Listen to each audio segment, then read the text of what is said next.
നിങ്ങൾ ഇൻവെസ്റ്റ് ചെയ്തുകൊണ്ടിരിക്കുന്ന മ്യൂച്വൽ ഫണ്ടിന് ഞാൻ ഈ വീഡിയോയിൽ പറയാൻ പോകുന്ന ഒരു സാധനമുണ്ട്. ആ സാധനത്തിനെ തോൽപ്പിക്കാൻ, അതിനേക്കാളും കൂടുതൽ പൈസ ഉണ്ടാക്കാൻ കുറച്ചധികം ബുദ്ധിമുട്ടാണെന്ന് പറഞ്ഞാലോ. ഇൻഫാക്ട് ഇന്ത്യയിലെ 60% മ്യൂച്വൽ ഫണ്ട്സിനും ഞാൻ ഈ വീഡിയോയിൽ പറയാൻ പോകുന്ന ഇൻഡെക്സ് ഫണ്ട് എന്ന് പറഞ്ഞ സാധനം, ഇതൊരു സാധനമല്ല, ആക്ച്വലി പല സാധനങ്ങളാണ്, അതിനെ തോൽപ്പിക്കാൻ പറ്റുന്നില്ല. അങ്ങനെയാണ് എന്താണ് ശരിക്കും ഈ ഇൻഡെക്സ് ഫണ്ട്സ്? ഈ ഇൻഡെക്സ് ഫണ്ടിൽ നമുക്ക് ഇൻവെസ്റ്റ് ചെയ്യാൻ പറ്റുമോ? എങ്ങനെയാണ് നമ്മൾ പ്രാക്ടിക്കലി ഇൻവെസ്റ്റ് ചെയ്യുക? ഏതൊക്കെ തരം ഇൻഡെക്സ് ഫണ്ട്സ് ഉണ്ട്? ഈ ഇൻഡെക്സ് ഫണ്ടിൽ ഇൻവെസ്റ്റ് ചെയ്യുന്നതുകൊണ്ട് എന്തെങ്കിലും ഗുണമുണ്ടോ? എല്ലാ കാര്യങ്ങളും ഇൻ ഡീറ്റെയിൽ നമ്മൾ നോക്കാൻ പോവാണ്. So welcome to finance with Alex and Alan. Let's learn all about index funds. ആദ്യം നമുക്ക് എന്താണ് ശരിക്കും ഈ ഇൻഡെക്സ് എന്നുള്ള കാര്യം പഠിക്കാം. ഇന്ത്യയിൽ കുറേ ടൈപ്പ് കമ്പനീസ് ഉണ്ട്. ആ കമ്പനീസിൽ ഓൾമോസ്റ്റ് 5000-6000 കമ്പനീസ് ഇന്ത്യൻ സ്റ്റോക്ക് മാർക്കറ്റിൽ ലിസ്റ്റഡ് ആണ്. ഈ പബ്ലിക്കലി ലിസ്റ്റഡ് കമ്പനീസിനെ അതിൻ്റെ വലിപ്പത്തിൻ്റെ അടിസ്ഥാനത്തിൽ നമ്മൾ കാറ്റഗറൈസ് ചെയ്തിട്ടുണ്ട്. ഏറ്റവും വലിയ 100 കമ്പനീസിനെ നമ്മൾ ലാർജ് ക്യാപ് കമ്പനീസ് എന്നാണ് വിളിക്കുക. അടുത്ത് വരുന്ന 150 കമ്പനീസിനെ നമ്മൾ മിഡ് ക്യാപ് കമ്പനീസ് എന്നും, പിന്നീട് വരുന്ന 250 കമ്പനീസിനെ നമ്മൾ സ്മോൾ ക്യാപ് കമ്പനീസ് എന്നാണ് വിളിക്കുക. ഈ സ്മോൾ ക്യാപ്പിന് താഴെ വരുന്ന കമ്പനീസിനെ മൈക്രോ ക്യാപ്പ് എന്ന് വിളിക്കാറുണ്ട്, അല്ലെങ്കിൽ ചിലവർ അതിനെയും സ്മോൾ ക്യാപ്പ് തന്നെയാണ് കൺസിഡർ ചെയ്യാറുള്ളത്. സോ ആദ്യത്തെ ഈ ഒരു 250 കമ്പനീസ് കഴിഞ്ഞാൽ ബാക്കിയുള്ള എല്ലാതും, അതായത് അവസാനം വരെ സ്മോൾ ക്യാപ്പ് എന്ന പേരിലാണ് പൊതുവെ അറിയപ്പെടാറ്. ഇനി ഇതിലെവിടെയാണ് ഇൻഡെക്സ് കയറി വരുന്നത്? നമ്മുടെ ഈ ടോപ്പ് 100 കമ്പനീസ് അഥവാ ടോപ്പ് 100 ലാർജ് ക്യാപ് കമ്പനീസിലെ അതിലെ തന്നെ ഏറ്റവും വലിയ 50 കമ്പനീസ് എടുക്കുകയാണെങ്കിൽ, ഏറ്റവും വലിയ 50 കമ്പനീസ് എടുത്ത് ലിസ്റ്റ് ഉണ്ടാക്കിയാൽ നമ്മളതിനെ നിഫ്റ്റി 50 എന്നാണ് വിളിക്കുക. ഈ നിഫ്റ്റി 50 എന്ന് പറഞ്ഞാൽ ഇന്ത്യയിലെ ലാർജസ്റ്റ് 50 കമ്പനീസ് എന്ന് പറഞ്ഞാൽ അതൊരു ഇൻഡെക്സ് ആണ്. അതേപോലെ നെക്സ്റ്റ് വരുന്ന 50 കമ്പനി, ലാർജ് ക്യാപ്പിൽ തന്നെ അടുത്ത് വരുന്ന 50 കമ്പനിയെ നമ്മൾ നിഫ്റ്റി നെക്സ്റ്റ് 50 എന്ന് വിളിക്കും. അതിൻ്റെ പേരിൽ തന്നെ ഉണ്ട്, അടുത്ത് വരുന്ന 50 കമ്പനീസാണ്. അത് മറ്റൊരു ഇൻഡെക്സ് ആണ്. ഇനി നമുക്ക് വേറെയും കോമ്പിനേഷൻസ് ഉണ്ടാക്കാം. നിഫ്റ്റി 50യും നിഫ്റ്റി നെക്സ്റ്റ് 50യും കൂടി ചേർത്ത് ടോപ്പ് 100 കമ്പനീസിനെ നമുക്ക് നിഫ്റ്റി 100 എന്ന് വിളിക്കാം. അത് മറ്റൊരു ഇൻഡെക്സ് ആണ്. അടുത്ത് വരുന്ന 150 കമ്പനീസിനെ നമ്മൾ നിഫ്റ്റി മിഡ് ക്യാപ് 150 ഇൻഡെക്സ് എന്നും, അതുപോലെ അടുത്ത് വരുന്ന 250 കമ്പനീസിനെ നമ്മൾ നിഫ്റ്റി സ്മോൾ ക്യാപ് 250 ഇൻഡെക്സ് എന്നാണ് വിളിക്കുക. ഇതെല്ലാം കൂടെ ചേർത്ത് നമ്മൾ 500 കമ്പനീസിനെ നിഫ്റ്റി 500 ഇൻഡെക്സ് എന്നാണ് വിളിക്കുക. അപ്പോൾ ഇൻഡെക്സ് എന്ന് പറഞ്ഞാൽ വളരെ സിമ്പിളായിട്ട് പറയുകയാണെങ്കിൽ ഒരു ലിസ്റ്റാണ്, കമ്പനീസിൻ്റെ ഒരു ലിസ്റ്റാണ്. പക്ഷേ ഇവിടെ ശ്രദ്ധിക്കേണ്ട ഒരു കാര്യം, നമ്മൾ നിഫ്റ്റി 50 എടുത്തു കഴിഞ്ഞാൽ ഇന്ത്യയിലെ ടോപ്പ് 50 കമ്പനീസൊക്കെ തന്നെയാണെങ്കിലും ആ 50 കമ്പനീസിന് എല്ലാത്തിനും ഒരേ വെയിറ്റേജ് ആയിരിക്കില്ല ഉണ്ടാവുക. ആ കമ്പനീസിൻ്റെ വലിപ്പത്തിനനുസരിച്ചായിരിക്കും വെയിറ്റേജ് ഉണ്ടാവുക. വളരെ ക്ലിയർ ആയിട്ട് പറഞ്ഞു കഴിഞ്ഞാൽ ഫ്രീ ഫ്ലോട്ട് മാർക്കറ്റ് ക്യാപ്പിൻ്റെ അടിസ്ഥാനത്തിലാണ്. ഇതെന്താണെന്നുള്ള കാര്യം നിങ്ങൾക്ക് വേണമെങ്കിൽ ഗൂഗിൾ ചെയ്ത് കണ്ടുപിടിക്കാവുന്നുള്ളൂ. നിങ്ങൾ മനസ്സിലാക്കേണ്ടതേ ഉള്ളൂ, അതിൻ്റെ വലിപ്പത്തിനനുസരിച്ചാണ്. ഫോർ എക്സാമ്പിൾ നമ്മൾ നിഫ്റ്റി 50 എടുത്ത് നോക്കുകയാണെങ്കിൽ അതിലെ ടോപ്പ് 10 കമ്പനീസാണ് കാണുന്നത്, താഴേക്ക് വേറെ ഉണ്ട്. പക്ഷേ എല്ലാ കമ്പനീസിനും ഈക്വൽ വെയിറ്റേജ് അല്ല കൊടുത്തിരിക്കുന്നത്. ഫോർ എക്സാമ്പിൾ HDFC ബാങ്ക് ആണ് ഈ ലിസ്റ്റിൽ ഏറ്റവും വലുത്. അതിനുള്ള വെയിറ്റേജ് 12.8%. എന്നാൽ റിലയൻസിന് 8.8%, അതുപോലെ ICICIക്ക് 8.3%. അതായത് വലിപ്പം എത്രത്തോളം ഉണ്ടോ അത്രത്തോളം വെയിറ്റേജ് കൂടുതലുണ്ടാവും, വലിപ്പം എത്രത്തോളം കുറവാണോ അത്രത്തോളം വെയിറ്റേജ് കുറവായിരിക്കും. ഇൻഫാക്ട് ഈ നിഫ്റ്റി 50യിലെ ടോപ്പ് 8 കമ്പനീസ് മാത്രം നമ്മൾ എടുക്കുകയാണെങ്കിൽ അതിന് 50% വെയിറ്റേജ് വരുന്ന വെറും 8 കമ്പനീസിനാണ്. ഇനി ഇവിടെ ചോദ്യം വരുന്നത്, ഈ ഇൻഡെക്സിനെ പറ്റി ഒരു തിയറി പഠിച്ചിട്ട് എന്തെങ്കിലും കാര്യമുണ്ടോ? ഇതിലൊക്കെ നമുക്ക് എന്തെങ്കിലും ചെയ്യാൻ പറ്റുമോ? നമുക്ക് ഇതിൽ പൈസ ഇടാൻ പറ്റുമോ? തീർച്ചയായിട്ടും പറ്റും. അതിനാണ് നമ്മൾ പാസീവ് ഇൻവെസ്റ്റിംഗ് എന്ന് വിളിക്കുക. അപ്പോൾ ഇവിടെ നിങ്ങൾ മനസ്സിലാക്കേണ്ടത്, നമ്മൾ ഈ മ്യൂച്വൽ ഫണ്ടൊക്കെ ഇൻവെസ്റ്റ് ചെയ്യുമ്പോൾ നമുക്ക് 2 രീതിയിൽ മ്യൂച്വൽ ഫണ്ടിൽ ഇൻവെസ്റ്റ് ചെയ്യാൻ പറ്റും. ഒന്ന് ആക്റ്റീവ് ഇൻവെസ്റ്റിംഗ് അഥവാ ആക്റ്റീവ് മ്യൂച്വൽ ഫണ്ട്സിൽ ഇൻവെസ്റ്റ് ചെയ്യാം. ഇതിൽ പ്രത്യേകത, നിങ്ങൾ ഒരു ഫണ്ടിൽ ഇൻവെസ്റ്റ് ചെയ്യുകയാണെങ്കിൽ, ഫോർ എക്സാമ്പിൾ പരാഗ് പാരിക്കോ അല്ലെങ്കിൽ നിപ്പോണിലോ മോത്തിലാലോ ഓസ്വാളിലോ ഏതൊരു ഫണ്ട് എടുക്കുകയാണെങ്കിലും അവരുടെയൊക്കെ ഒരു ഫണ്ട് മാനേജർ ഉണ്ടാവും. ആ ഫണ്ട് മാനേജർ ആയിരിക്കും തീരുമാനിക്കുക ഈ ഒരു മ്യൂച്വൽ ഫണ്ടിൽ ഏതൊക്കെ സ്റ്റോക്സ് ആണ് ഉണ്ടാവേണ്ടത്, ഏതൊക്കെ സ്റ്റോക്സ് ഉണ്ടാവാൻ പാടില്ല എന്നുള്ള കാര്യം ആ ഫണ്ട് മാനേജറിൻ്റെ തീരുമാനത്തിൻ്റെ അടിസ്ഥാനത്തിലായിരിക്കും അവർ മ്യൂച്വൽ ഫണ്ട് ഉണ്ടാക്കുക. ഇതിനാണ് നമ്മൾ ആക്റ്റീവ് ഇൻവെസ്റ്റിംഗ് എന്ന് വിളിക്കുക. കാരണം ആ ഫണ്ട് മാനേജർ ആക്റ്റീവ്ലി ഇൻവോൾവ് ആണ്. അയാൾ ഒരു ദിവസം തീരുമാനിക്കും ചിലപ്പോൾ ഈ സ്റ്റോക്ക് വാങ്ങണം, ചിലപ്പോൾ അടുത്ത ദിവസം തീരുമാനിക്കും ഈ സ്റ്റോക്ക് വിൽക്കണം. ആ രീതിയിലാണ് കാര്യങ്ങൾ പോകുക. എന്നാൽ മറ്റൊരു തരം ഇൻവെസ്റ്റിംഗ് ആണ് പാസീവ് ഇൻവെസ്റ്റിംഗ്. പാസീവ് ഇൻവെസ്റ്റിംഗ് എന്ന് പറഞ്ഞാൽ വളരെ സിമ്പിളായിട്ട് പറയുകയാണെങ്കിൽ, നിങ്ങൾ നിഫ്റ്റി 50ലോ അല്ലെങ്കിൽ നിഫ്റ്റി നെക്സ്റ്റ് 50ലോ അല്ലെങ്കിൽ നിഫ്റ്റി 100ലോ നിഫ്റ്റി മിഡ് ക്യാപ് 150ലോ ഓൾറെഡി തീരുമാനിച്ച് വെച്ച ഈ കമ്പനീസ്, ആ കമ്പനീസിൽ നിങ്ങൾ കൊണ്ട് പൈസ ഇടാണ്. അവിടെ ഒരു ഫണ്ട് മാനേജർ ഇരുന്നിട്ട് ഈ സ്റ്റോക്സ് നല്ലതാണ്, അപ്പോൾ ഇതിനെ നമുക്ക് ഇൻക്ലൂഡ് ചെയ്യാം, അല്ലെങ്കിൽ ഈ സ്റ്റോക്സ് മോശമാണ് അതിനെ നമുക്ക് ഒഴിവാക്കാം എന്നുള്ള തീരുമാനങ്ങളൊന്നുമില്ല. നിങ്ങൾ നിഫ്റ്റി 50ലാണ് ഇൻവെസ്റ്റ് ചെയ്യുന്നതെങ്കിൽ ഓട്ടോമാറ്റിക്കലി ഇന്ത്യയിലെ ടോപ്പ് 50 കമ്പനീസിൽ നിങ്ങൾ കൊണ്ട് ഇൻവെസ്റ്റ് ചെയ്യാണ്. നിങ്ങൾ നിഫ്റ്റി 500ലാണ് ഇൻവെസ്റ്റ് ചെയ്യുന്നതെങ്കിൽ ഓട്ടോമാറ്റിക്കലി ഇന്ത്യയിലെ ടോപ്പ് 500 കമ്പനീസിൽ നിങ്ങളുടെ പൈസ പോവുകയാണ്. ആ 50 കമ്പനീസോ അല്ലെ 500 കമ്പനീസോ എങ്ങനെ പെർഫോം ചെയ്യുന്നു അതിനടിസ്ഥാനത്തിലായിരിക്കും നിങ്ങളുടെ പൈസ ഗ്രോ ചെയ്യുക അല്ലെങ്കിൽ കുറയുക. ഇവിടെ ഒരു ഫണ്ട് മാനേജർ ആക്റ്റീവ്ലി ഇരുന്നിട്ട് ചിന്തിക്കുന്നില്ല ഏത് സ്റ്റോക്ക് വാങ്ങണം, ഏത് സ്റ്റോക്ക് വെക്കണം. അതുകൊണ്ടാണ് നമ്മളിതിനെ പാസീവ് ഇൻവെസ്റ്റിംഗ് എന്ന് വിളിക്കുക. അപ്പോൾ ഇത്രയും പറയുമ്പോൾ നിങ്ങൾക്ക് ഇപ്പോൾ തോന്നുന്നുണ്ടാവും, അങ്ങനെയല്ലോ നമ്മൾ ചെയ്യേണ്ടത്. ശരിക്കും നമ്മൾ തീരുമാനിക്കേണ്ട, ഒരു ഫണ്ട് മാനേജർ പ്രൊഫഷണൽ തീരുമാനിക്കേണ്ടേ ഏത് സ്റ്റോക്സ് ആണ് നല്ലത്, അതിനടിസ്ഥാനത്തിൽ വേണ്ട നമ്മൾ ഇൻവെസ്റ്റ് ചെയ്യാൻ വേണ്ടി. എന്നാലല്ലേ അത് ശരിയാവുള്ളൂ, എന്നാലേ കമ്പനീസ് ഗ്രോ ചെയ്യുള്ളൂ, നമ്മുടെ പൈസ ഗ്രോ ചെയ്യുള്ളൂ എന്നൊക്കെ നമ്മൾ ചിന്തിക്കും. പക്ഷേ റിയാലിറ്റി കുറച്ച് ഡിഫറൻ്റ് ആണ്. നമ്മൾ ഇന്ത്യയിലെ ഡേറ്റ് എടുത്ത് നോക്കുകയാണെങ്കിൽ കഴിഞ്ഞ 5 വർഷത്തെ ഡേറ്റിൽ നമുക്ക് ഫോക്കസ് ചെയ്യാം. ഇപ്പോൾ ഇവിടെ നിങ്ങൾ കാണുന്നത് സ്മോൾ ക്യാപ്പിലും മിഡ് ക്യാപ്പിലും ലാർജ് ക്യാപ്പിലും അതിൻ്റെതായ ബെഞ്ച് മാർക്കിനെ for example small cap mutual ഫണ്ട്സിൻ്റെ ബെഞ്ച് മാർക്ക് നമ്മൾ നേരത്തെ കണ്ട നിഫ്റ്റി സ്മോൾ ക്യാപ് 250 ഇൻഡെക്സ് ആണ്. അതേപോലെ മിഡ് ക്യാപ്പ് ഇൻഡെക്സ് ആണ്. ലാർജ് ക്യാപ്പിൽ നിഫ്റ്റി 50 ആണ് പൊതുവെ ഇൻഡെക്സ് ആയിട്ട് എടുക്കാറ്. അപ്പോൾ ഈ ഇൻഡെക്സുകളൊക്കെ എത്ര ശതമാനം ഫണ്ട്സ് ആ കാറ്റഗറിയിൽ ബീറ്റ് ചെയ്തിട്ടുണ്ടെന്നാണ്. ഫോർ എക്സാമ്പിൾ നമ്മൾ സ്മോൾ ക്യാപ്പിൽ നോക്കുകയാണെങ്കിൽ കഴിഞ്ഞ 5 വർഷത്തിൽ ഇന്ത്യയിലെ 86% ആക്റ്റീവ് മ്യൂച്വൽ ഫണ്ട്സും അതിൻ്റെ ഇൻഡെക്സിന് അതിൻ്റെ ബെഞ്ച് മാർക്കായ നിഫ്റ്റി സ്മോൾ ക്യാപ് 250 ബീറ്റ് ചെയ്തിട്ടുണ്ട്. അപ്പോൾ അതിൻ്റെ അർത്ഥം എന്ന് വെച്ചാൽ സ്മോൾ ക്യാപ്പിലേക്ക് നമ്മൾ ഇൻവെസ്റ്റ് ചെയ്യുകയാണെങ്കിൽ ഏതെങ്കിലും ഒരു നല്ല active small cap mutual fund കണ്ടെത്തി ഇൻവെസ്റ്റ് ചെയ്യുന്നതായിരിക്കും നല്ലത്. കാരണം 86% ബീറ്റ് ചെയ്യുന്നുണ്ട്. പക്ഷെ അവിടെ മനസ്സിലാക്കണം, എല്ലാവരും ബീറ്റ് ചെയ്യുന്നില്ല. പലരും ഓൾമോസ്റ്റ് ഒരു 14% ആക്ച്വലി ഇൻഡെക്സിനെക്കാളും കുറവ് റിട്ടേൺസ് ആണ് ഉണ്ടാക്കുന്നത്. പക്ഷേ പോട്ടെ, 86% ബീറ്റ് ചെയ്യുന്നുണ്ട്. പക്ഷേ റിയാലിറ്റി കുറച്ചും കൂടി ഡാർക്ക് ആവുന്നത് നമ്മൾ മിഡ് ക്യാപ്പിലും അതുപോലെ ലാർജ് ക്യാപ്പിലും നോക്കുകയാണെങ്കിൽ കഴിഞ്ഞ 5 വർഷത്തിൽ വെറും 24% mid cap mutual funds, active mid cap mutual ഫണ്ട്സേ അതിൻ്റെ ബെഞ്ച് മാർക്കായ നിഫ്റ്റി മിഡ് ക്യാപ് 150 ബീറ്റ് ചെയ്തിട്ടുള്ളൂ. അതായത് നല്ല ക്വാളിഫിക്കേഷൻസ് ഉള്ള, നല്ല വിവരമുള്ള, വലിയ റിസർച്ച് ടീമൊക്കെ ഉള്ള അവരെല്ലാവരും കൂടി ഡിസ്കസ് ചെയ്ത് കുറേ കഷ്ടപ്പെട്ട് തീരുമാനിച്ച് ഒരു സ്റ്റോക്ക് കണ്ടെത്തിയാൽ കുറേ ഒരു പോർട്ട്ഫോളിയോ ഉണ്ടാക്കുന്ന മ്യൂച്വൽ ഫണ്ട്സിന് ഈ നിഫ്റ്റി മിഡ് ക്യാപ് 150 എന്ന് പറഞ്ഞാൽ മിഡ് ക്യാപ്പിലെ എല്ലാ 150 കമ്പനീസിൻ്റെ ഒരു ലിസ്റ്റിനെ അല്ലെങ്കിൽ ഒരു ഇൻഡെക്സിനെ തോൽപ്പിക്കാൻ പറ്റുന്നില്ല. അറ്റ്ലീസ്റ്റ് 76% ആൾക്കാർക്കും അല്ലെങ്കിൽ മ്യൂച്വൽ ഫണ്ട്സിനും ആ ഒരു ഇൻഡെക്സിനെ തോൽപ്പിക്കാൻ പറ്റുന്നില്ല. ലാർജ് ക്യാപ്പിലേക്ക് വരുമ്പോൾ വീണ്ടും കഷ്ടമാണ് കാര്യങ്ങൾ.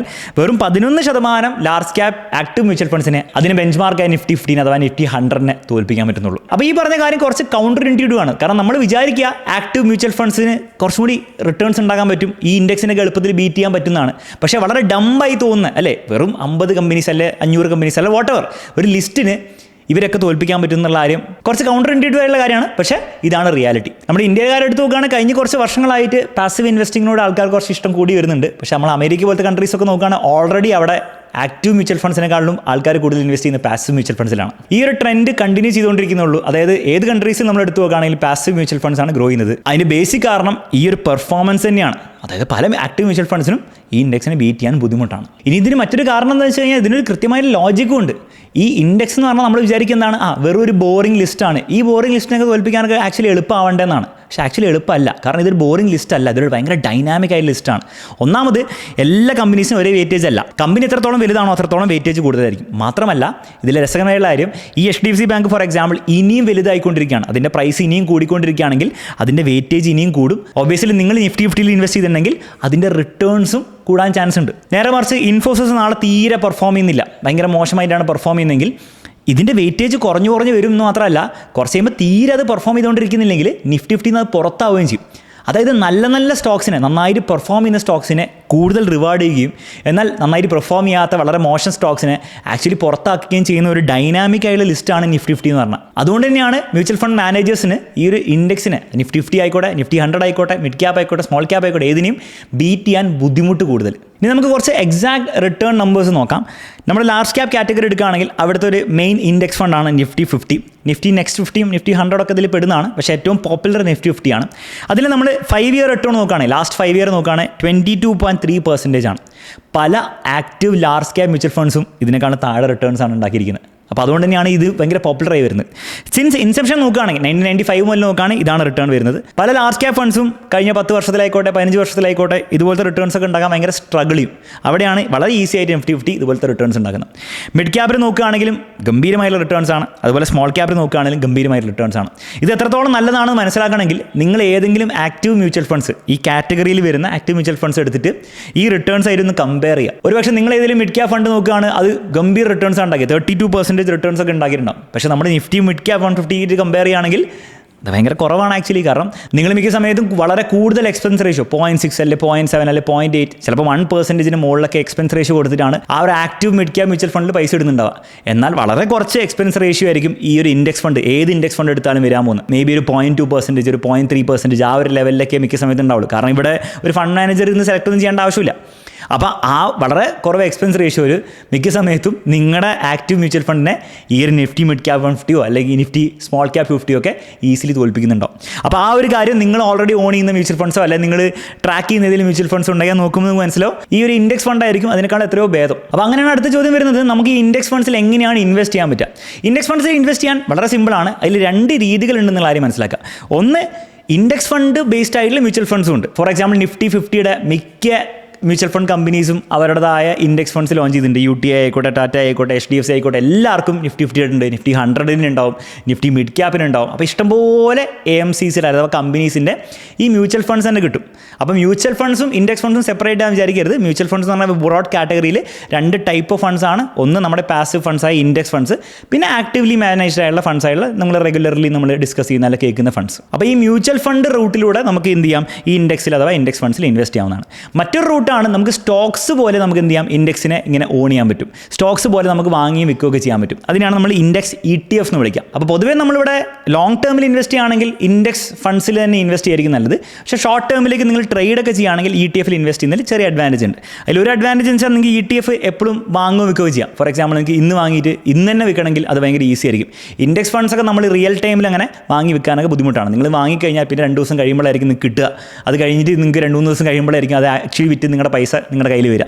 അപ്പോൾ വളരെ ഫ്രീക്വൻ്റ് ആയിട്ട് നിങ്ങൾ ട്രേഡ് ചെയ്യുന്നുണ്ടെങ്കിൽ ETFs ആൾക്കാർ ഉപയോഗിക്കാറുണ്ട്. പിന്നെ എക്സ്പെൻസ് റേഷ്യോ സ്ലൈറ്റ്ലി കുറവായിരിക്കും നമ്മുടെ ഇൻഡെക്സ് ഫണ്ടിനെ വെച്ച് നോക്കുമ്പോൾ. പിന്നെ റിയൽ ടൈം പ്രൈസ് ട്രാൻസ്പെറൻസി ഉണ്ടാവും. ഇൻഡെക്സ് ഫണ്ട്സൊക്കെ നിങ്ങൾ ഓരോ ദിവസത്തിൻ്റെ എൻഡ് ഓഫ് ദി ഡേ ആയിരിക്കും അതിൻ്റെ വാല്യൂ അഥവാ NAV എന്ന് വിളിക്കും, അത് ഡിക്ലെയർ ചെയ്യുക. ETF നിങ്ങൾക്ക് റിയൽ ടൈമിൽ എന്താണ് അതിൻ്റെ ആക്ച്വൽ വാല്യൂ നിങ്ങൾക്ക് കണ്ടുപിടിക്കാൻ പറ്റും. ഇതുകൊണ്ടൊന്നും ലോങ് ടേം ഇൻവെസ്റ്ററിന് കാര്യമൊന്നുമില്ല. പക്ഷേ നിങ്ങൾ ട്രേഡറാണ് കാര്യം ഉണ്ടാവും. ETF എല്ലാ അഡ്വാൻറ്റേജ് മാത്രമല്ല, കുറച്ച് ഡിസഡ്വാൻറ്റേജ് ഉണ്ട്. ഒരു ഡിസഡ്വാൻറ്റേജ് ഒരു SIP മോഡിന് നിങ്ങൾ എല്ലാ മാസവും ഇൻവെസ്റ്റ് ചെയ്യുകയാണെങ്കിൽ ETFs ചെയ്യാൻ പറ്റില്ല എന്നല്ല, പക്ഷേ അതിന് ഒപ്റ്റിമൽ ആയിട്ടുള്ളൊരു കാര്യമല്ല. മറ്റൊരു കാര്യമുള്ളത് നിങ്ങൾക്ക് DMAT അക്കൗണ്ട് വേണം. നിങ്ങൾ സ്റ്റോക്സ് ഒക്കെ ഓൾറെഡി ട്രേഡ് ചെയ്യുന്നുണ്ടെങ്കിൽ നിങ്ങൾക്ക് അക്കൗണ്ട് ഉണ്ടാവും. ഇല്ലെങ്കിൽ നിങ്ങൾ അതിനുവേണ്ടി അക്കൗണ്ട് ഉണ്ടാക്കണം, ചിലപ്പോൾ അതിന് വേണ്ടിയുള്ള ഫീസ് ഒക്കെ കൊടുക്കണം. അപ്പോൾ ലോങ് ടേം ഒരു ഇൻവെസ്റ്റർ ആണ് നിങ്ങളെങ്കിൽ, നിങ്ങൾ ഇൻഡെക്സ് ഫണ്ടിൽ ഇൻവെസ്റ്റ് ചെയ്യാൻ താല്പര്യം ഉണ്ടെങ്കിൽ ETFs അല്ല അതിൻ്റെ കറക്റ്റ് റൗട്ട്. അതിൻ്റെ കറക്റ്റ് റൗട്ടായിട്ടുള്ളത് ഇൻഡെക്സ് മ്യൂച്വൽ ഫണ്ട് തന്നെയാണ്. അത് ഇൻവെസ്റ്റ് ചെയ്യുക നിങ്ങൾക്ക് കുറച്ചുകൂടി നല്ലത്. അപ്പോൾ ഈ ഒരു കാര്യത്തിന് വേണ്ടി നിങ്ങൾക്ക് ഏത് ആപ്പ് വേണമെങ്കിൽ യൂസ് ചെയ്യാവുന്നതാണ്. ഞാനിപ്പോൾ ഇവിടെ ധനാണ് യൂസ് ചെയ്യുന്നത്. ഫോർ എക്സാമ്പിൾ ധനിൽ നിങ്ങൾ സ്റ്റോക്സ് സെഗ്മെൻറ്റിൽ നിന്ന് മാറി മ്യൂച്വൽ ഫണ്ട് സെഗ്മെൻറ്റിലേക്ക് പോയി കഴിഞ്ഞാൽ നിങ്ങൾക്ക് സെർച്ച് ചെയ്യാം. നിങ്ങൾക്ക് ഏത് ഇൻഡെക്സിലാണ് ഇൻവെസ്റ്റ് ചെയ്യേണ്ടത് നിങ്ങൾക്ക് അത് സെർച്ച് ചെയ്യാവുന്നതാണ്. ഫോർ എക്സാമ്പിൾ ഞാനിവിടെ നിഫ്റ്റി 50 ഇൻഡെക്സ് എന്ന് പറഞ്ഞാൽ സെർച്ച് ചെയ്താൽ എനിക്ക് നിഫ്റ്റി 50യുടെ കുറേ ഇൻഡെക്സ് ഫണ്ട്സ് കിട്ടും. മൂത്തിലാലിൻ്റെ ഉണ്ട്, നവീൻ്റെ ഉണ്ട്, അതുപോലെ ആക്സിസിൻ്റെ ഉണ്ട്. അപ്പോൾ ഞാൻ ഏതെങ്കിലും ഒന്ന് സെലക്ട് ചെയ്ത് കഴിഞ്ഞാൽ എനിക്ക് ലാസ്റ്റ് 3 ഇയേഴ്സിലും 1 ഇയറിലും അത് ഉണ്ടാക്കിയ റിട്ടേൺസ് കാണാൻ പറ്റും. എനിക്കത് ബാക്കിയുള്ള ആക്റ്റീവ് ലാർജ് ക്യാപ് ഫണ്ട്സുമായിട്ട് വേണം കമ്പയർ ഒക്കെ ചെയ്യാൻ പറ്റും. മാത്രമല്ല ഇതിൻ്റെ എക്സ്പെൻസ് റേഷ്യോ നിങ്ങൾക്ക് ഇവിടെ നോക്കാവുന്നതാണ്. 0.1% ആണ് കാണുന്നത്. നിങ്ങൾ മിക്ക ആക്റ്റീവ് മ്യൂച്വൽ ഫണ്ട്സിൽ നോക്കുകയാണെങ്കിൽ മിനിമം ഒരു 0.5 എങ്കിലും ആണ് തുടങ്ങുക. പിന്നെ അത് 1%, 1.2% ആ ലെവലിലേക്കൊക്കെ പോകാറുണ്ട്. ഇൻഡെക്സ് ഫണ്ട്സിന് ഏറ്റവും വലിയ അഡ്വാൻറ്റേജ് ആ എക്സ്പെൻസ് റേഷ്യോ വളരെ കുറവാണെന്നാണ്. മിക്ക സമയത്ത് 0.1 അല്ലെങ്കിൽ 0.2 ആ ഒരു റേഞ്ചിലേക്കായിരിക്കും മിക്ക സമയത്ത് ഉണ്ടാവും. എക്സ്പെൻസ് റേഷ്യോ എന്ന് വളരെ സിമ്പിളായിട്ട് പറഞ്ഞാൽ എത്ര പൈസ നിങ്ങൾ ഇൻവെസ്റ്റ് ചെയ്യുന്നതിൽ ഈ ഒരു മ്യൂച്വൽ ഫണ്ട് കമ്പനി കൊണ്ടുപോകുന്നുള്ള കാര്യമാണ്. അത് എത്രത്തോളം കുറവാണോ ലോങ് ടേമിൽ നിങ്ങൾക്ക് കുറേ കോസ്റ്റ് സേവ് ചെയ്യാൻ പറ്റും. അതായത് നിങ്ങൾക്ക് കൂടുതൽ റിട്ടേൺസ് ഉണ്ടാക്കാൻ പറ്റും ജനറലി. അപ്പോൾ ഈ ഒരു ഫണ്ടിൽ നിങ്ങൾക്ക് ഇൻവെസ്റ്റ് ചെയ്യുകയാണെങ്കിൽ നിങ്ങൾക്ക് ജസ്റ്റ് നോർമലി ഇൻവെസ്റ്റ് ആക്കിയിട്ട് നിങ്ങൾ ലംസമായിട്ട് ഒറ്റയടിക്ക് പൈസ ഇടാം. അല്ലെങ്കിൽ നിങ്ങൾ സാധാരണ മ്യൂച്വൽ ഫണ്ടിൽ SIP ഇടുന്ന പോലെ SIP ഇടാവുന്നതാണ്. ആകെയുള്ള വ്യത്യാസം നിങ്ങൾ സാധാരണ ഒരു ആക്റ്റീവ്ലി മാനേജ് മ്യൂച്വൽ ഫണ്ട് വരെ നിങ്ങൾ ഇതുപോലത്തെ ഒരു നിഫ്റ്റി 50 അല്ലെങ്കിൽ നിഫ്റ്റി 500 ഇൻഡെക്സ് ഫണ്ടിലായിരിക്കും ഇൻവെസ്റ്റ് ചെയ്യാവുന്നുള്ളൂ. Hello everyone. അപ്പോൾ നിങ്ങൾക്ക് മ്യൂച്വൽ ഫണ്ടിൽ ഇൻവെസ്റ്റ് ചെയ്യാൻ ആഗ്രഹമുണ്ട്. എന്നാൽ എങ്ങനെയാണ് മ്യൂച്വൽ ഫണ്ട് പിക്ക് ചെയ്യേണ്ടത്, ഏത് ഫണ്ട്സാണ് നിങ്ങൾക്ക് ഏറ്റവും നന്നാവുക എന്നുള്ള കാര്യം നിങ്ങൾക്ക് കൃത്യമായിട്ട് അറിയില്ലെങ്കിൽ ഈ കാര്യം വളരെ സിമ്പിളായിട്ട് മനസ്സിലാക്കാൻ വേണ്ടിയിട്ട് നമ്മളൊരു കോഴ്സ് ലോഞ്ച് ചെയ്തിട്ടുണ്ട്. കോഴ്സിൻ്റെ പേര് മ്യൂച്വൽ ഫണ്ട് മെയ്ഡ് ഈസി എന്നാണ്. ഈ ഒരു കോഴ്സിൽ ഏറ്റവും ബിഗിനർ ലെവലിൽ നിന്ന് സ്റ്റാർട്ട് ചെയ്ത് എന്താണ് മ്യൂച്വൽ ഫണ്ട് എന്നും എങ്ങനെയാണ് നല്ലൊരു മ്യൂച്വൽ ഫണ്ട് പിക്ക് ചെയ്യേണ്ടതെന്നും മാത്രമല്ല ഈ മ്യൂച്വൽ ഫണ്ട്സ് ലോങ് ടേമിൽ നിങ്ങൾക്ക് വെൽത്ത് ഉണ്ടാക്കാൻ വേണ്ടി എങ്ങനെ യൂസ് ചെയ്യണം എന്നുള്ള കാര്യം വളരെ ഡീറ്റെയിൽ ആയിട്ട് നമ്മൾ കവർ ചെയ്യുന്നുണ്ട്. ഈ ഒരു കോഴ്സിലൂടെ മ്യൂച്വൽ ഫണ്ട്സ് ശരിക്കും മനസ്സിലാക്കുകയും അതുവഴി അതിൻ്റെ മാക്സിമം ബെനിഫിറ്റ് നിങ്ങൾക്ക് ലൈഫിൽ കിട്ടണമെങ്കിൽ തീർച്ചയായും നമ്മുടെ കോഴ്സിൽ ജോയിൻ ചെയ്യുക. ലിങ്ക് ഡിസ്ക്രിപ്ഷനിൽ കൊടുത്തിട്ടുണ്ട്. ഇനി അടുത്ത ചോദ്യം വരുന്നത് നമ്മൾ ഏത് ടൈപ്പ് ഇൻഡെക്സ് ഫണ്ടാണ് വാങ്ങേണ്ടതെന്നാണ്. ഇതിൽ നിഫ്റ്റി 50 ഉണ്ട്, നിഫ്റ്റി മിഡ് ക്യാപ്പ് ഉണ്ട്, നിഫ്റ്റി സ്മോൾ ക്യാപ്പ് ഉണ്ട്. ഇതിൽ ഏതൊക്കെയാണ് നമുക്ക് ആക്ച്വലി യൂസ് ചെയ്യാൻ പറ്റുക. അപ്പോൾ അത് ഓരോ ആൾക്കാരുടെ ഇഷ്ടപ്രകാരവും ഓരോ ആൾക്കാരുടെ അനാലിസിസ് നിങ്ങൾ സ്വന്തം ചെയ്യേണ്ട കാര്യമാണ്. പക്ഷേ നമ്മൾ ഓവറോൾ ഡേറ്റ വെച്ച് നോക്കുകയാണെങ്കിൽ നമുക്ക് പറയാൻ പറ്റും ലാർജ് ക്യാപ്പ് കാറ്റഗറി നിങ്ങൾ എടുക്കുകയാണെങ്കിൽ നിങ്ങൾ ഇന്ത്യയിലെ ടോപ്പ് 100 കമ്പനീസിനാണ് ഇൻവെസ്റ്റ് ചെയ്യാൻ താല്പര്യപ്പെടുന്നെങ്കിൽ അതിൻ്റെതായ കാരണങ്ങളുണ്ട്. കാരണം കുറച്ചുകൂടി സ്റ്റേബിൾ ആയിട്ടുള്ള കമ്പനീസ് ആയിരിക്കും. റിസ്ക് ജനറലി സാധാരണ ചെറിയ സ്മോൾ ക്യാപ്പിനേക്കാളും കുറവായിരിക്കും. അപ്പോൾ അങ്ങനത്തെ കമ്പനീസ് നിങ്ങൾക്ക് ഇൻവെസ്റ്റ് ചെയ്യുകയാണെങ്കിൽ നിങ്ങൾക്ക് നിഫ്റ്റി 50 എന്ന് പറഞ്ഞ ഇൻഡെക്സ് ഫണ്ട് പിക്ക് ചെയ്യാവുന്നതാണ്. ഇനി നിങ്ങൾക്ക് കുറച്ചും കൂടി റിട്ടേൺസും അതേസമയം കുറച്ചുകൂടി റിസ്ക്കും ഉണ്ടാവും. അതും കൂടി വേണമെങ്കിൽ നിങ്ങൾക്ക് നിഫ്റ്റി നെക്സ്റ്റ് 50 നിങ്ങൾക്ക് ചൂസ് ചെയ്യാവുന്നതാണ്. അല്ലെങ്കിൽ ഇത് രണ്ടും കൂടി ചേർത്തുള്ള ഒരു കോമ്പിനേഷൻ പലരും ചൂസ് ചെയ്യാറുണ്ട്. ഇനി അതല്ല നിങ്ങൾക്ക് ലാർജ് ക്യാപ്പിലെ 100 കമ്പനീസിലും ഒറ്റയടിക്കാൻ കൂടി ഇൻവെസ്റ്റ് ചെയ്യണമെങ്കിൽ നിങ്ങൾക്ക് നിഫ്റ്റി 100ൽ ഇൻവെസ്റ്റ് ചെയ്യാവുന്നതാണ്. പക്ഷേ ഇവിടെ ശ്രദ്ധിക്കേണ്ട മറ്റൊരു കാര്യം എന്താണെന്ന് വെച്ച് കഴിഞ്ഞാൽ ഇവിടെ നിഫ്റ്റി 100 എന്ന് പറഞ്ഞാൽ ഓട്ടോമാറ്റിക്കലി നിഫ്റ്റി 50യുടെ 50%, നിഫ്റ്റി നെക്സ്റ്റ് 50യുടെ 50% പോലെയല്ല. ഇവിടെയും വെയിറ്റേജ് ഉണ്ടാവുന്നതായിരിക്കും. അപ്പോൾ നിഫ്റ്റി 100ൽ ഓൾമോസ്റ്റ് ഒരു 70% to 80% അത് ഇടയ്ക്കിടയ്ക്ക് മാറിക്കൊണ്ടിരിക്കും. ആ ഒരു പെർസെൻറ്റേജ് വരിക നിഫ്റ്റി 50 എന്നായിരിക്കും. ബാക്കി 20% ഉണ്ടാവുള്ളൂ ബാക്കിയുള്ള നെക്സ്റ്റ് 50 എന്നുള്ള കാര്യം. അപ്പോൾ അതിലൊന്നും ഭയങ്കര വലിയ കാര്യം ഇരിക്കുന്നില്ല. നിങ്ങൾക്ക് ഏത് ഇൻഡെക്സ് ഫണ്ടും നിങ്ങൾ പിക്ക് ചെയ്താലും നിങ്ങൾക്ക് ലാർജ് ക്യാപ്പിലേക്ക് എക്സ്പോഷർ കിട്ടും. മിക്ക ആക്റ്റീവ് മ്യൂച്വൽ ഫണ്ട്സിനെക്കാളും കൂടുതൽ റിട്ടേൺസ് പാസ്റ്റ് ഡേറ്റ നോക്കുകയാണെങ്കിൽ ഇത് ഉണ്ടാക്കിയിട്ടുണ്ട്. ഇനി അങ്ങോട്ട് നമ്മൾ ഫ്യൂച്ചറിൽ പോകുമ്പോഴും ഓൾമോസ്റ്റ് ആ രീതിയിലായിരിക്കും ഉണ്ടാവുക. നമ്മൾ മിഡ് ക്യാപ്പിലേക്ക് വരുമ്പം വീണ്ടും മിഡ് ക്യാപ്പിലും നമ്മൾ നേരത്തെ ഡേറ്റ കണ്ടിട്ടുണ്ടായിരുന്നു, മിക്ക ആക്റ്റീവ് മ്യൂച്വൽ ഫണ്ട്സും ഈ ഒരു നിഫ്റ്റി മിഡ് ക്യാപ്പ് 150 എന്ന് പറഞ്ഞ ഇൻഡെക്സിനെ ബീറ്റ് ചെയ്യാൻ സ്ട്രഗിൾ ചെയ്യുന്നുണ്ട്. അപ്പോൾ അവിടെ നിങ്ങൾക്ക് ആക്റ്റീവ്ലി മാനേജ് ചെയ്യുന്ന ഒരു മ്യൂച്വൽ ഫണ്ട് നിങ്ങൾ ഭയങ്കര ഇഷ്ടപ്പെട്ട് കണ്ടൊന്നും പിടിച്ചില്ലെങ്കിൽ ഏറ്റവും ഈസി ആയിട്ടുള്ളത് നിങ്ങൾ പാസീവ് ഓപ്ഷൻ നോക്കുന്നതാണ്. ആകെയുള്ള വ്യത്യാസം സ്മോൾ ക്യാപ്പിൽ വരുമ്പോഴാണ്. സ്മോൾ ക്യാപ്പിൽ വരുമ്പോൾ നമ്മൾ നേരത്തെ ഡേറ്റ കണ്ടു, പല ആക്റ്റീവ് മ്യൂച്വൽ ഫണ്ട്സും ആക്ച്വലി നമ്മുടെ സ്മോൾ ക്യാപ്പ് 250 എന്ന് പറഞ്ഞ ഇൻഡെക്സിനെ ബീറ്റ് ചെയ്യുന്നുണ്ട്. അതിൻ്റെ ഒരു കാരണം എന്ന് വെച്ച് കഴിഞ്ഞാൽ സ്മോൾ ക്യാപ്പിൽ കുറേ ജങ്ക് കമ്പനീസ് ഉണ്ട്, കുറേ ഫ്രോഡുലൻറ്റ് കമ്പനീസ് ഉണ്ടാകാൻ ചാൻസ് ഉണ്ട്. അപ്പോൾ അതൊക്കെ ഇൻഡെക്സിൻ്റെ ഭാഗമായിട്ട് ഓട്ടോമാറ്റിക്കലി വരും. പക്ഷേ ഒരു പക്ഷേ 1-2 വർഷം കഴിയുമ്പോൾ ചിലപ്പോൾ എന്താണ് അത് അതിൻ്റെ താഴേക്ക് പോകാൻ ചാൻസ് ഉണ്ട്, അല്ലെങ്കിൽ അത് മോശം റിട്ടേൺസ് ഉണ്ടാക്കാനൊക്കെ ചാൻസ് ഉണ്ട്. മിക്ക ആക്റ്റീവ് മ്യൂച്വൽ ഫണ്ട് മാനേജേഴ്സിനും അതൊക്കെ അവോയ്ഡ് ചെയ്യാനുള്ള സ്കില്ലുണ്ടാവും. അപ്പോൾ അങ്ങനെ അവോയ്ഡ് ചെയ്തിട്ട് തന്നെ അവർക്ക് എന്ത് ചെയ്യാൻ പറ്റും, ഈ ഒരു സ്മോൾ ക്യാപ്പ് ഇൻഡെക്സിനെ ബീറ്റ് ചെയ്യാൻ പറ്റും. അപ്പോൾ സ്മോൾ ക്യാപ്പ് ഇൻഡെക്സിൽ ഇൻവെസ്റ്റ് ചെയ്യുന്നത് അത്രയും റെക്കമെൻഡ് ആയിട്ടുള്ള ഒരു കാര്യമല്ല. അപ്പോൾ സ്മോൾ ക്യാപ്പിലൊക്കെ നിങ്ങൾ ഇൻവെസ്റ്റ് ചെയ്യുന്നുണ്ടെങ്കിൽ കുറച്ചുകൂടി നല്ലത് നിങ്ങൾ ആക്റ്റീവ് മ്യൂച്വൽ ഫണ്ട് പിക്ക് ചെയ്യുന്നതാണ്. ഇനി ഇക്വിറ്റി അല്ലാത്ത കാറ്റഗറിയിലൊക്കെ നമ്മൾ നോക്കുകയാണെങ്കിൽ, ഫോർ എക്സാമ്പിൾ ഹൈബ്രിഡ് എന്ന് പറഞ്ഞാൽ ഇക്വിറ്റിയും ഡെറ്റ് എന്ന് പറഞ്ഞാൽ ബേസിക്കലി ഫിക്സ്ഡ് ആയിട്ടുള്ള ഇൻകം, ബോൺസിലൊക്കെ ഇൻവെസ്റ്റ് ചെയ്യുന്ന മ്യൂച്വൽ ഫണ്ട്സ്. അതിലൊക്കെ നോക്കുകയാണെങ്കിൽ നമ്മൾ കൂടുതലും ആക്റ്റീവ് ഫണ്ട്സിലായിരിക്കും കുറച്ചുകൂടി നല്ലത്. കാരണം അവിടെയൊക്കെ ആക്റ്റീവ് മണി മാനേജ്മെൻറ്റ് സ്കിൽസിന് കുറച്ച് കാര്യമുണ്ട്, കുറച്ച് ആവശ്യമുണ്ട്. അപ്പോൾ അവിടെയൊക്കെ നമ്മൾ ആക്റ്റീവ് മ്യൂച്വൽ ഫണ്ട്സ് പിക്ക് ചെയ്യുന്നതായിരിക്കും കൂടുതൽ നല്ലത്. ഇനി നെക്സ്റ്റ് ഉള്ള ചോദ്യം, നമ്മളൊരു നിഫ്റ്റി 50 പോലത്തെ ഇൻഡെക്സ് ഫണ്ടിൽ ഇൻവെസ്റ്റ് ചെയ്യാൻ തീരുമാനിച്ചു കഴിഞ്ഞാൽ കുറേ മ്യൂച്വൽ ഫണ്ട് കമ്പനീസിന് ഈ നിഫ്റ്റി 50യുടെ ഇൻഡെക്സ് ഉണ്ടല്ലോ, അപ്പോൾ അതിൽ എല്ലാത്തിലും സെയിം പോലെയാണോ, അതിൽ എന്തെങ്കിലും ഡിഫറൻസ് ഉണ്ടോ, ഏതായിരിക്കും നല്ലതെന്ന് നമ്മളിങ്ങനെ കണ്ടുപിടിക്കുക. അവിടെ ഒരു വലിയ ഫാക്ടർ എന്ന് വെച്ചാൽ എക്സ്പെൻസ് റേഷ്യോ ആണ്. ജനറലി എക്സ്പെൻസ് റേഷ്യോ ഏറ്റവും കുറവില്ലെങ്കിലും ആ ഒരു റേഞ്ചിൽ ഏറ്റവും കൂടുതൽ നിങ്ങൾ കൊണ്ട് ഇൻവെസ്റ്റ് ചെയ്യുന്നതിൽ കാര്യമില്ല. പക്ഷേ എക്സ്പെൻസ് റേഷ്യോ മാത്രമല്ല ഇവിടെ നോക്കേണ്ടത്, വേറെ 2 മെട്രിക്സും കൂടെ നിങ്ങൾ ഇൻഡെക്സ് ഫണ്ട്സിൽ ഇൻവെസ്റ്റ് ചെയ്യുമ്പോൾ നോക്കണം. അതിൽ ഫസ്റ്റ് മെട്രിക്കാണ് ട്രാക്കിംഗ് ഡിഫറൻസ്. ഇവിടെ നിങ്ങൾ മനസ്സിലാക്കേണ്ടത് നിഫ്റ്റി 50 പോലത്തെ ഒരു ഇൻഡെക്സ് ഉണ്ടാക്കുന്ന റിട്ടേൺ 15% എന്ന് വിചാരിക്കാം. അതേ നിഫ്റ്റി 50നെ റെപ്ലിക്കേറ്റ് ചെയ്യുന്ന അല്ലെങ്കിൽ കോപ്പി ചെയ്യുന്ന ഒരു ഇൻഡെക്സ് ഫണ്ട്, അത് ഏത് ഇൻഡെക്സ് ഫണ്ട് ആയിക്കോട്ടെ, അതിന് ഒരിക്കലും 15% റിട്ടേൺ ഉണ്ടാക്കാൻ പറ്റില്ല. മിക്ക സമയത്തും അതൊരു 14.5% അല്ലെങ്കിൽ 14.6% ആയിരിക്കും ഉണ്ടാവും. അതായത് എപ്പോഴും ആക്ച്വലി ഇൻഡെക്സിൻ്റെ റിട്ടേണും അതുപോലെ ഇൻഡെക്സ് ഫണ്ടിൻ്റെ റിട്ടേണും തമ്മിലൊരു ഡിഫറൻസ് വരും. ഈ ഡിഫറൻസിനെയാണ് നമ്മൾ ട്രാക്കിംഗ് ഡിഫറൻസ് വിളിക്കുക. ഈ ഡിഫറൻസ് വരാൻ പല കാരണങ്ങളുണ്ട്. ഒന്ന് എക്സ്പെൻസ് റേഷ്യോ ഉണ്ട്. ഇൻഡെക്സ് ഫണ്ടിനാണെങ്കിലും ചെറിയൊരു എക്സ്പെൻസ് റേഷ്യോ ഉണ്ടാവും. ആ എക്സ്പെൻസ് റേഷ്യോ അവർ കൊണ്ടുപോകും. മാത്രമല്ല ക്യാഷ് ഡ്രാഗ് എന്ന് പറയുന്ന കാര്യമുണ്ട്. അതായത് ഈ ഇൻഡെക്സ് ഫണ്ടിൽ നമ്മൾ പൈസ ഇടുന്ന സമയത്ത് ചിലപ്പോൾ അവർ കുറച്ച് ശതമാനമൊക്കെ ക്യാഷ് ആയിട്ട് വെക്കും. ആ ക്യാഷ് ആക്ച്വലി ഈ ഇൻഡെക്സ് ഉണ്ടാക്കുന്ന റിട്ടേൺസ് ഉണ്ടാക്കില്ല. അപ്പോൾ അതിൻ്റെ ഒരു വലിവ് ഡ്രാഗ് വരാൻ ചാൻസ് ഉണ്ട്. മാത്രമല്ല ട്രാൻസാക്ഷൻ കോസ്റ്റ്. ഈ ഇൻഡെക്സ് ഫണ്ട് ആക്ച്വലി സ്റ്റോക്ക് വാങ്ങുകയും വിൽക്കുകയും ചെയ്യുന്നുണ്ട്. അങ്ങനെ വാങ്ങുകയും വിൽക്കുകയും ചെയ്യുന്ന സമയത്ത് ആക്ച്വൽ ട്രാൻസാക്ഷൻ കോസ്റ്റ് ഒക്കെ വരുന്നുണ്ട്. അപ്പോൾ അതെല്ലാം കൂടി ചേർത്തിട്ട് ചെറിയൊരു ഡിഫറൻസ് എപ്പോഴും വരും. അപ്പോൾ ഈ ട്രാക്കിംഗ് ഡിഫറൻസ് നമ്മൾ മനസ്സിലാക്കേണ്ടത് എത്രത്തോളം കുറവുണ്ടോ അത്രത്തോളം നല്ലതാണ്. ഈ ട്രാക്കിംഗ് ഡിഫറൻസ് ഒക്കെ എവിടുന്നാണ് കിട്ടുക എന്നുള്ള കാര്യം ഞാൻ കാണിച്ചു തരാം. പക്ഷേ ഈ ഒരു കാര്യം മനസ്സിലാക്കുക. മറ്റൊരു മെട്രിക്കാണ് ട്രാക്കിംഗ് എറർ എന്ന് പറഞ്ഞാൽ. ഫോർ എക്സാമ്പിൾ നമ്മുടെ ആക്ച്വൽ നിഫ്റ്റി 50 എന്ന് പറഞ്ഞ ഇൻഡെക്സ് ഈ രീതിയിൽ ഇങ്ങനെ റിട്ടേൺസ് ഉണ്ടാക്കിക്കൊണ്ടിരിക്കുകയെന്ന് വിചാരിക്കാം. നമ്മുടെ ഇൻഡെക്സ് ഫണ്ട് എക്സാക്ട്ലി അതിനെ മിറർ ചെയ്യാൻ പറ്റില്ല, ചെറിയ ഡിഫറൻസ് ഉണ്ടാവില്ലേ. അപ്പോൾ ഇൻഡെക്സ് ഫണ്ട് ഈ രീതിയിലായിരിക്കും റിട്ടേൺസ് ഉണ്ടാക്കാം. അതായത് എല്ലാ സമയത്തും എല്ലാ ദിവസവും നമ്മൾ നോക്കുകയാണെങ്കിൽ there is A small difference. ഈ ഇൻഡെക്സ് ഫണ്ടും അതുപോലെ ആക്ച്വൽ ഇൻഡെക്സ് തമ്മിൽ ചെറിയ ഡിഫറൻസ് ഉണ്ടാവും റിട്ടേൺസിൽ. ആ ഡിഫറൻസിൻ്റെ സ്റ്റാൻഡേർഡ് ഡീവിയേഷൻ നമ്മൾ എടുക്കുകയാണെങ്കിൽ, ബേസിക്കലി പറയുകയാണെങ്കിൽ ആ ഡിഫറൻസ് എത്രത്തോളം കൂടുതലുണ്ട് എന്നുള്ള കാര്യം നമ്മളൊരു നമ്പറാക്കി പറയുകയാണെങ്കിൽ അതിനെ വിളിക്കുന്ന പേരാണ് ട്രാക്കിംഗ് എറർ. വീണ്ടും മനസ്സിലാക്കേണ്ടത് ട്രാക്കിംഗ് എറർ എത്രത്തോളം കുറവുണ്ടോ അത്രത്തോളം നല്ലതാണ്. ഏറ്റവും ലീസ്റ്റ് ആയിട്ടുള്ള ട്രാക്കിംഗ് എറർ ഉള്ള ഒരു ഇൻഡെക്സ് ഫണ്ടാണ് ആ ഇൻഡെക്സിനെ എക്സാക്ട്ലി പെർഫെക്റ്റ്ലി മിറർ ചെയ്യുന്നത്. പക്ഷേ ഒരിക്കലും ട്രാക്കിംഗ് എറർ 0 ആയിട്ട് നിങ്ങൾക്ക് കിട്ടാൻ പോകുന്നില്ല. അപ്പോൾ എത്രത്തോളം കുറവുണ്ടോ അത്രത്തോളം നല്ലത് എന്നുള്ള രീതിയിൽ ചിന്തിച്ചാൽ മതി. അപ്പോൾ ഇൻഡെക്സ് ഫണ്ട്സിനെ കമ്പയർ ചെയ്യാൻ വേണ്ടി നിങ്ങൾക്ക് NSEയുടെ തന്നെ indiapassivefunds.com എന്ന് പറഞ്ഞ വെബ്സൈറ്റിൽ പോകാം. അപ്പോൾ അതിൽ പോയി കഴിഞ്ഞാൽ നിങ്ങൾക്ക് കമ്പയറിൽ ക്ലിക്ക് ചെയ്ത് കഴിഞ്ഞാൽ പല ഇൻഡെക്സ് ഫണ്ട്സ് ഞാൻ അവിടെ ചൂസ് ചെയ്ത് വെച്ചിട്ടുണ്ട്. അപ്പോൾ അതിൽ തന്നെ നിങ്ങൾക്ക് ജസ്റ്റ് ദന്നെ പോലത്തെ ഒരു ആപ്പ് ഉപയോഗിച്ചിട്ട് എക്സ്പെൻസ് റേഷ്യോ കുറവുള്ള 2-3 ഇൻഡെക്സ് ഫണ്ട്സ് നിങ്ങൾക്ക് ഷോർട്ട് ലിസ്റ്റ് ചെയ്യാവുന്നതാണ്. എന്നിട്ട് അത് ഇവിടെ എൻ്റർ ചെയ്ത് കൊടുത്താൽ, ഫോർ എക്സാമ്പിൾ ഞാൻ അവിടെ UTI നിഫ്റ്റി 50 എൻ്റർ ചെയ്ത് കൊടുത്തിട്ടുണ്ട്, മോത്തിലാൽ ഓസ്വാൾ നിഫ്റ്റി 50 എൻ്റർ ചെയ്ത് കൊടുത്തിട്ടുണ്ട്, HDFCയുടെ ഞാൻ എൻ്റർ ചെയ്ത് കൊടുത്തിട്ടുണ്ട്. ഇതൊന്നും ഫണ്ട് റെക്കമെൻഡേഷൻസ് അല്ല, കമ്പാരിസന് വേണ്ടി കാണിച്ചു തരാണ്. ഓക്കെ, അപ്പോൾ മൂന്നിൻ്റെയും പെർഫോമൻസ് നിങ്ങൾക്ക് ലാസ്റ്റ് 3 ഇയേഴ്സിലും ലാസ്റ്റ് 5 ഇയേഴ്സിലൊക്കെ നിങ്ങൾക്ക് നോക്കാവുന്നതാണ്. ഓൾമോസ്റ്റ് സിമിലർ ആയിരിക്കും, കാരണം ഇതിൽ വലിയ ഡിഫറൻസ് ഒന്നും ഇല്ല ബേസിക്കലി. പക്ഷേ മൈന്യൂട്ട് ഡിഫറൻസുകളുള്ളത് കണ്ടുപിടിക്കാൻ വേണ്ടിയിട്ട് നമുക്ക് 2 മെട്രിക്ക് നോക്കാം. ഒന്ന് ട്രാക്കിംഗ് ഡിഫറൻസും അതുപോലെ ട്രാക്കിംഗ് എററും. അപ്പോൾ രണ്ടും നമുക്ക് നോക്കുകയാണെങ്കിൽ ട്രാക്കിംഗ് ഡിഫറൻസ് നോക്കുകയാണെങ്കിൽ ഏറ്റവും കുറവ് ഈ ലിസ്റ്റുള്ളത് UTI നിഫ്റ്റി 50 ഇൻഡെക്സ് ഫണ്ടിനാണ് 0.3% ഉള്ളൂ. എത്രത്തോളം കുറവുണ്ടോ അത്രത്തോളം നല്ലതാണ്. എന്നാൽ മോത്തിലാൽ ഓസ്വാളിന് 0.6% ഉണ്ട്. അതായത് 0.6% ഡിഫറൻസ് വന്നിട്ടുണ്ട്, കുറവ് വന്നിട്ടുണ്ട്. അത് അത്ര നല്ലൊരു കാര്യമല്ല. അതേസമയം ട്രാക്കിംഗ് എറർ നോക്കുകയാണെങ്കിൽ മൂന്നിനും വലിയ കുഴപ്പമില്ല. എങ്കിലും അവിടെയും മോത്തിലാൽ ഓസ്വാളിന് കുറച്ചും കൂടി കൂടുതൽ ട്രാക്കിംഗ് എററാണ്. എത്രത്തോളം കുറവ് ട്രാക്കിംഗ് എറർ ഉണ്ടോ അത്രത്തോളം നല്ലതാണ്, അത്രത്തോളം ഇൻഡെക്സിനെ ആക്ച്വലി റെപ്ലിക്കേറ്റ് ചെയ്യുന്നുണ്ടെന്നാണ് അർത്ഥം. മാത്രമല്ല ഇവിടെ വേറെയും കാര്യങ്ങൾ നിങ്ങൾക്ക് കൺസിഡർ ചെയ്യാവുന്നത് 2 കാര്യങ്ങൾ. ഒന്ന്, ലോഞ്ച് ഡേറ്റ് ആണ്, എത്രത്തോളം ഹിസ്റ്ററി ഈ ഒരു ഫണ്ടിനുണ്ടോ അത്രത്തോളം നല്ലതാണ്. ഫോർ എക്സാമ്പിൾ UTIയുടെ നിങ്ങൾ ഫണ്ട് നോക്കണം 2000 മുതൽ ഉള്ള ഫണ്ടാണ്. എന്നാൽ മോത്തിലാൽ ഓസ്വാൾ കുറച്ചുകൂടി റീസെൻ്റ്ലി ലോഞ്ച് ചെയ്താണ്. HDFCയുടെ കാര്യം പറയുകയാണെങ്കിൽ 2002 മുതലാണ്. എത്രത്തോളം ഹിസ്റ്ററി ഉണ്ടോ അത്രത്തോളം നല്ലൊരു കാര്യമാണ്. മാത്രമല്ല എത്രത്തോളം AUM അഥവാ അസറ്റ് അണ്ടർ മാനേജ്മെൻറ്റ് എന്ന് പറയും, എത്രത്തോളം പൈസ ആൾക്കാർ ഇതിൽ ഇൻവെസ്റ്റ് ചെയ്തിട്ടുണ്ട്. നമ്മൾ ഫോർ എക്സാമ്പിൾ UTIയിൽ നോക്കുകയാണെങ്കിൽ 26,000 കോടി രൂപയാണ് ആൾക്കാർ ഇതിൽ കൊണ്ടിട്ടിരിക്കുന്നത്, ഇന്ത്യക്കാർ കൊണ്ടിട്ടിരിക്കുന്നത്. എന്നാൽ മോത്തിലാൽ ഓസ്വാളിന് റിലേറ്റീവ്ലി കുറവാണ്. ഞാൻ ഇതിൽ മോത്തിലാൽ ഓസ്വാളിന് മോശം പറയാനൊന്നല്ല, ഞാൻ പറയാണ് കമ്പയർ ചെയ്യുമ്പോൾ നമുക്ക് ഈ രീതിയിലാണ് കമ്പയർ ചെയ്യേണ്ടത് കാണിക്കാൻ വേണ്ടിയിട്ടാണ്. HDFCയിൽ നോക്കുകയാണെങ്കിൽ വീണ്ടും വളരെ വലിയൊരു എമൗണ്ട് ആണ് ആൾക്കാർ പൈസ ഇട്ടിരിക്കുന്നത്. സോ എത്രത്തോളം ഈ AUM ഉണ്ടോ അത്രത്തോളം ഇൻഡെക്സ് ഫണ്ട്സിൽ ജനറലി നല്ലതാണ്. കാരണം അത്രത്തോളം എന്ത് ചെയ്യാൻ പറ്റും, ട്രാക്ക് ചെയ്യാൻ കുറച്ചുകൂടി ഈസി ആവും ജനറലി. അപ്പോൾ ഈ രീതിയിലാണ് നിങ്ങൾക്ക് ഇൻഡെക്സ് ഫണ്ട്സിനെ കമ്പയർ ചെയ്യുക. പിന്നെ സാധാരണ മ്യൂച്വൽ ഫണ്ടിൽ കമ്പയർ ചെയ്യുന്ന പോലെ നമുക്ക് ഫണ്ട് മാനേജറിൻ്റെ കാര്യങ്ങളോ അല്ലെങ്കിൽ ലാസ്റ്റ് 5 ഇയറിലോ ലാസ്റ്റ് 7 ഇയറിലോ അങ്ങനത്തെ റിട്ടേൺസ് ഒന്നും ഇവിടെ കമ്പയർ ചെയ്യുന്നതിൽ അർത്ഥമില്ല. കാരണം ബാക്കി എല്ലാ കാര്യത്തിനും ഏത് ഇൻഡെക്സ് ഫണ്ടാണെങ്കിലും Nifty 50 ആണ് നിങ്ങൾ ചൂസ് ചെയ്യുന്നതെങ്കിൽ എല്ലാത്തിനും സിമിലർ ആയിരിക്കും. ആകെ ഈ ഒരു ട്രാക്കിംഗ് ഡിഫറൻസോ അല്ലെങ്കിൽ ട്രാക്കിംഗ് എററിലൊക്കെ ചെറിയ ചേഞ്ചിൻ്റെ അടിസ്ഥാനത്തിൽ നമുക്ക് ഇൻവെസ്റ്റ് ചെയ്യാവുന്നതുള്ളൂ. ഇനി വേണമെങ്കിൽ നിങ്ങൾക്ക് എന്ത് ചെയ്യാം, ഈ എക്സ്പെൻസ് റേഷ്യോ കൂടെ നോക്കാവുന്നതാണ്.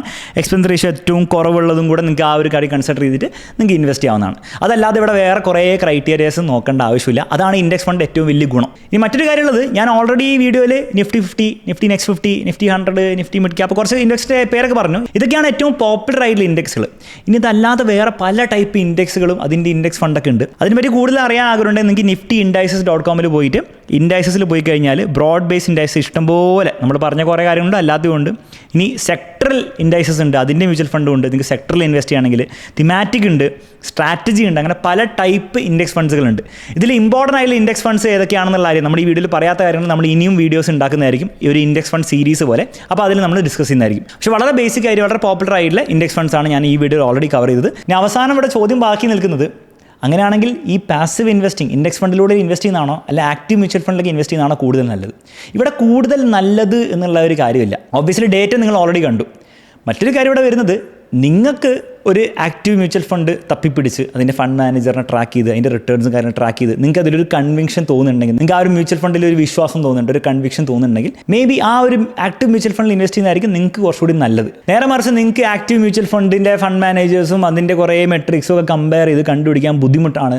മാത്രമല്ല ആ ഒരു ഫണ്ട് എല്ലാ 3 ഇയറും അല്ലെ എല്ലാ 5 ഇയറും കൂടുമ്പോൾ നല്ലതാണോ നല്ലതല്ലയോ അല്ലെ വേറെ എന്തെങ്കിലും ഫണ്ട് വന്നിട്ടുണ്ടോ എന്നുള്ള കാര്യങ്ങളൊക്കെ ഇങ്ങനെ നോക്കാൻ നിങ്ങൾക്ക് ആക്ച്വലി വലിയ താല്പര്യമൊന്നും ഇല്ലെങ്കിൽ, എന്നാൽ നിങ്ങൾക്ക് അതേസമയം സ്റ്റോക്ക് മാർക്കറ്റിൽ ഇൻവെസ്റ്റ് ചെയ്യണം, ആക്ച്വലി വെൽത്ത് ഉണ്ടാക്കണം എന്നൊക്കെ താല്പര്യമുണ്ടെങ്കിൽ ഏറ്റവും ബെസ്റ്റ് ഓപ്ഷൻ ഒരു ഇൻഡെക്സ് ഫണ്ടാണ്. കാരണം നമ്മൾ ഓൾറെഡി ഡേറ്റ കണ്ടു, മിക്ക ആക്റ്റീവ് മ്യൂച്വൽ ഫണ്ട് നിങ്ങൾ തപ്പിപ്പിടിച്ച് കണ്ടുപിടിച്ചാലും ലോങ് ടേമിൽ അത് ഈ ഇൻഡെക്സ് ഫണ്ടിനെ ബീറ്റ് ചെയ്യാൻ അത് സ്ട്രഗിൾ ചെയ്യും. അപ്പോൾ ആ ഒരു സമയത്ത് ലോ എഫേർട്ടിൽ അല്ലെ 0 ഓൾമോസ്റ്റ് എഫേർട്ടിൽ നിങ്ങൾക്ക് സ്റ്റോക്ക് മാർക്കറ്റിൽ നല്ല റിട്ടേൺസ് കിട്ടുകയും വേണം, അതേസമയം മിക്ക മ്യൂച്വൽ ഫണ്ടിനെ തോൽപ്പിക്കുകയും വേണം എന്നുള്ളൊരു എയിമാണെന്നുണ്ടെങ്കിൽ നിങ്ങൾക്ക് ഇൻഡെക്സ് ഫണ്ട് ചൂസ് ചെയ്യാവുന്നതാണ്. ഇനി ഇതിൽ ഏത് ചെയ്യണം എന്നുള്ളവരൊക്കെ നിങ്ങളുടെ ഓരോ ആൾക്കാരുടെ തീരുമാനമാണ്. ഞാൻ പേഴ്സണലി പറയുകയാണെങ്കിൽ ഞാൻ ആക്റ്റീവ് മ്യൂച്വൽ ഫണ്ട്സ് ഇൻവെസ്റ്റ് ചെയ്യുന്ന ഒരാളാണ്. പക്ഷേ 10 വർഷം കഴിയുമ്പോൾ ഞാൻ ഇൻവെസ്റ്റ് ചെയ്ത ആക്റ്റീവ് മ്യൂച്വൽ ഫണ്ട്സ് ഞാൻ നോക്കുമ്പോൾ ഇൻഡെക്സ് ഫണ്ടിനെക്കാളും കുറവ് റിട്ടേൺസാണ് ഉണ്ടാക്കിയെങ്കിൽ പോലും എനിക്കതിൽ വലിയ റിഗ്രറ്റ് ഉണ്ടാവില്ല. കാരണം ആക്റ്റീവ് മ്യൂച്വൽ ഫണ്ട്സ് തിരഞ്ഞെടുക്കാനും ആ ഒരു ഫണ്ട് മാനേജറിൻ്റെ ഫിലോസഫിയൊക്കെ മനസ്സിലാക്കാനും അതിൻ്റെ കൂടെ പോകാൻ വേണ്ടിയിട്ടും എനിക്ക് ജെന്യുവലി ഇഷ്ടമുള്ള ഒരു കാര്യമാണ്. അങ്ങനെ ഇഷ്ടമുള്ളത് കൊണ്ട് തന്നെ റിട്ടേൺസ് കുറച്ച് കുറഞ്ഞാലും എനിക്ക് വലിയ മാറ്റർ ചെയ്യുന്ന കാര്യമല്ല. നേരെ മറിച്ച് നിങ്ങൾക്ക് ആ റിട്ടേൺസ് കുറയുമ്പോൾ നിങ്ങൾക്ക് ഭയങ്കര സങ്കടമാവുമെങ്കിൽ തീർച്ചയായിട്ടും നിങ്ങൾക്ക് ഇൻഡെക്സ് ഫണ്ട് പിക്ക് ചെയ്യുന്നതായിരിക്കും കുറച്ചുകൂടി ബെറ്റർ. അൾട്ടിമേറ്റ്ലി ഇതൊരു പേഴ്സണൽ ചോയ്സ് ആണ്. ഇതിൽ ഏത് സൈഡിലാണ് നിങ്ങൾ വീഴുന്നത്, ആക്റ്റീവ് ആണോ പാസീവ് ആണോ എന്നുള്ള കാര്യം കമൻറ്റ് ബോക്സിൽ കമൻറ്റ് ചെയ്യുക. കൂടുതൽ മ്യൂച്വൽ ഫണ്ട്സിൻ്റെ ബേസ്ഡ് ആയിട്ടുള്ള വീഡിയോസ് നമ്മുടെ ചാനലിൽ ഇനി വരുന്നതായിരിക്കും. അതുപോലത്തെ വീഡിയോസ് വേണമെങ്കിൽ തീർച്ചയായിട്ടും ചാനൽ സബ്സ്ക്രൈബ് ചെയ്യുക. മറ്റൊരു വീഡിയോയിൽ നമുക്ക് വീണ്ടും കാണാം.